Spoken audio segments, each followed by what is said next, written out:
નર્મદા મૈયા bridge ઉપરથી આત્મવિલોપન કરનાર યુવાનનો મૃતદેહ મળ્યો.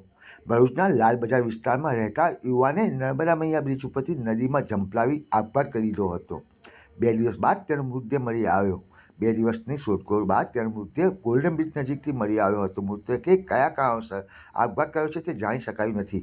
ભરૂચ અંકલેશ્વરને જોડતા નર્મદા મૈયા બ્રિજ પર પૂર્ણ એકવાર સુસાઇડ પોઈન્ટ બન્યો છે. ભરૂચના લાલ બજાર ખાતે રહેતા 25 વર્ષીય નોકરિયાત યુવક અબ્દુલ કાદર અકબરી શામવાલાએ 2 દિવસ પૂર્વે રાત્રિના નર્મદા બ્રિજ ઉપર પોતાની બાઇક, બેગ, લેપટોપ મૂકી નર્મદા નદીમાં ઝંપલાવ્યું હતું. યુવક બાઇક તેમજ કિંમતી સામાન પરિવારને સંપર્ક કરી પરત કર્યો હતો. જે બાદ છેલ્લા 2 દિવસથી નર્મદા નદીમાં મૃતદેહ શોધવાની તજવીજ હાથ શરૂ કરી હતી. આખરે સોમવારના સાંજે બપોરે મળી આવ્યો હતો. જે મૃતદેહને બહાર કાઢી પરિવારજનોએ પોલીસને જાણ કરતા લોકો દોડી આવ્યા હતા. ત્યાં પરિવારના આક્રંદથી વાતાવરણ ગમગીન બની ગયું હતું.